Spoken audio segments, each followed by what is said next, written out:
Hi, I'm Amy and welcome to my kitchen.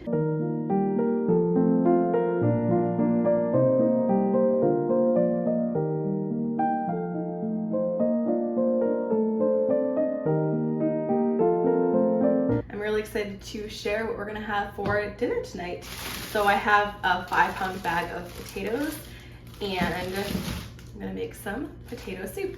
I'm changing up the recipe a bit, so I will include the ingredients that I use in the description below, but I'm excited to make this for dinner. So I have an onion that I partially used for the recipe and I'm gonna go ahead and use it for this recipe as well. If you're new here, I'm Amy.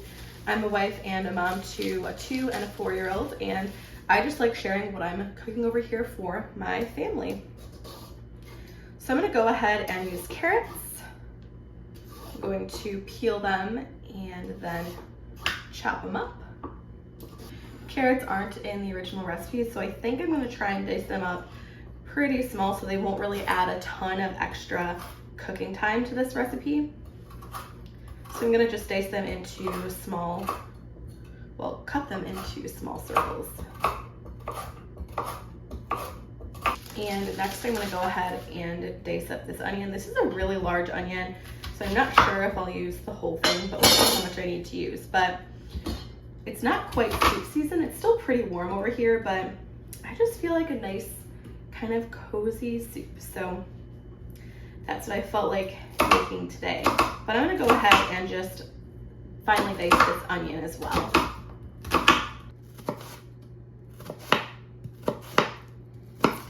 I think so I don't have to dirty another dish. I'm just gonna go ahead and put the onion and carrot on here to saute.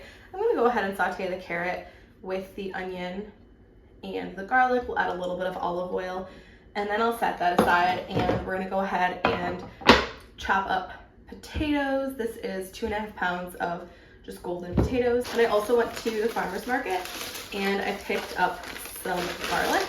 So I'm gonna use that garlic for today as well.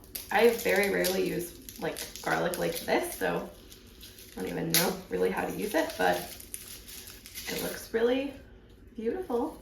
I'm just going to take 3 pieces out, and that's what we're gonna use for this recipe. I can't remember the type of garlic that she said it was, but it's supposed to be really good for sauteing, which is what we're gonna do. So I'm gonna take the skin off, and then I'm just gonna go ahead and chop this up as well. I watched a video on YouTube. I think his name is Ethan, and he was talking about all the different types of garlic and when it's best to use the different types of garlic, what is the best type of garlic to use in cooking, all of that stuff. I found that video really interesting, and I thought I would go back to trying fresh garlic. I usually use just garlic powder in most of my recipes. Sometimes I'll buy the pre-peeled garlic and I'll just throw it in the freezer, and that works well too. But today, since I bought this from the farmer's market, we're gonna go ahead and just use this. And before I finish dicing up the garlic, I'm gonna go ahead and cut up the potatoes. So they're supposed to be in 1 inch or smaller. So I think I will go ahead and just cut them up pretty small. I will say I have tried a shortcut recipe of potato soup and I think it's really tasty. I just thought I would try this recipe today because I've never tried it. But I've used just hash browns from the refrigerated or the freezer section. And honestly, I think it works really well. So maybe when it gets a little bit cooler here, I'll go ahead and show you that recipe because it's so simple and it's really tasty. I do it in the Instant Pot or the crock pot, just, doesn't really matter, and really tasty. But one change I am making to this recipe, and like I said, I'll leave the exact ingredients that I use below, is I'm actually not gonna add any meat. I think it's chicken broth, but I'm not gonna add any bacon to this. I really prefer my potato soup not to have bacon. I just feel like it overpowers. It's just an overpowering flavor. And so I tend to not really like that in my potato soup. But you could definitely go ahead and cook your bacon first.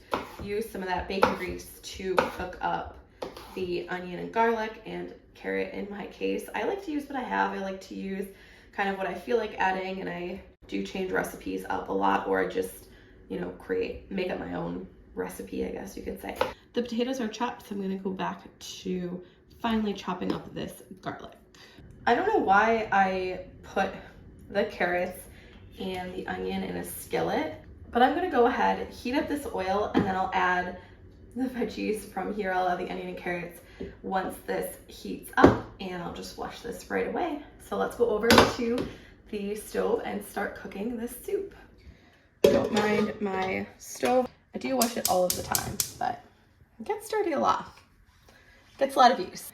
I like to test the oil with a little bit of cold water so you can see that means the oil is hot when it sizzles like that. So I'm gonna go ahead and add in the onion and the carrot. From the pan I didn't have to dirty in the first place, as I was trying to use less dishes, but I'm just gonna saute this probably for a few minutes. Oh, I missed cutting up an onion, but that's okay. And I just want the onion to be tender, so it should get a bit soft. And the carrot I don't expect to be tender, but we're just doing a little pre-cooking. It's gonna cook for a while with the rest of the ingredients, so I don't need the carrots to be soft at this point.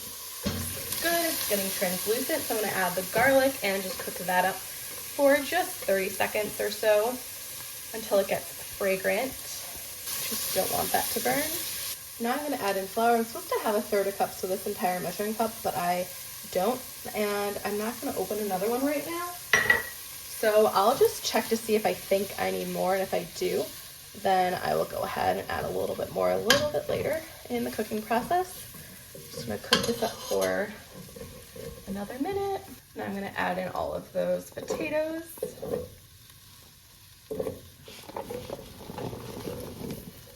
I don't have any heavy cream, so I'm just using milk. I'm gonna use 2 2/3 cup of milk.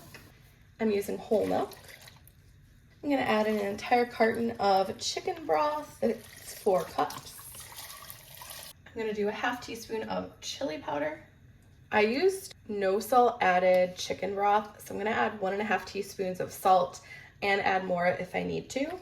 And let's add in some pepper. I also was supposed to use ancho chili powder. I just had regular chili powder, so that's what I put in there. I'm gonna give it a stir, and I'm just gonna cook this until it comes to a boil. The potatoes are tender, so I don't know how long that will take. We'll see. But then I'm gonna reduce the heat to a simmer, remove half of it, and blend it up. I'll just use my immersion blender for that, so I'm not sure if I'll remove half of it or just kind of blend a portion of it with my immersion blender. I'll probably just do that. And then we have some toppings to add at the end, so that'll be really good. I also want to make sure those carrots are tender as well. I'm not sure what will take longer to cook, the carrots or the potatoes. And here we go. Let's see if the soup is ready. So first I checked to see if the potato was fork tender. It was. Then I checked to see if the carrot is fork tender, and it also was. So instead of taking out half of the soup and blending it, I just put the immersion blender in there and blended it so there was still chunks and there was parts that were smoother and thicker. I do think adding the full 1/3 cup of flour would have been ideal. It was slightly thin, but I added some sour cream.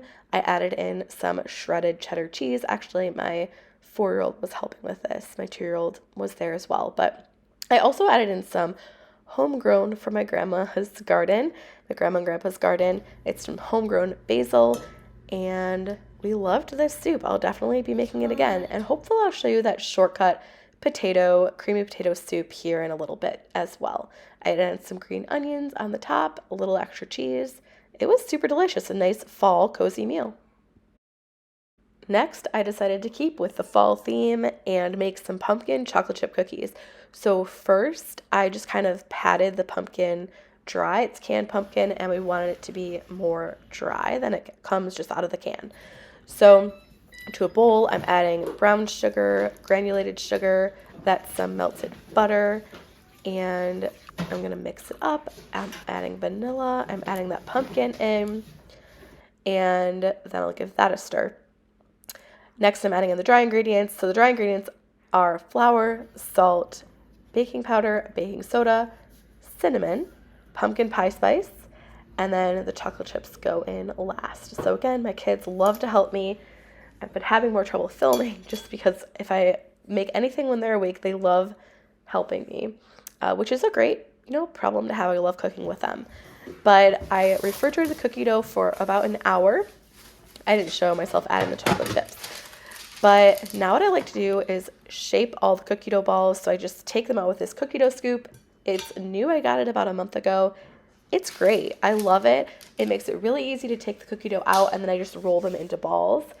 And what I like to do is I like to just cook what we're actually going to eat that night. So I just cooked up 4 pumpkin chocolate chip cookies, but I made all of the cookie dough balls so that I could go ahead and freeze all the rest.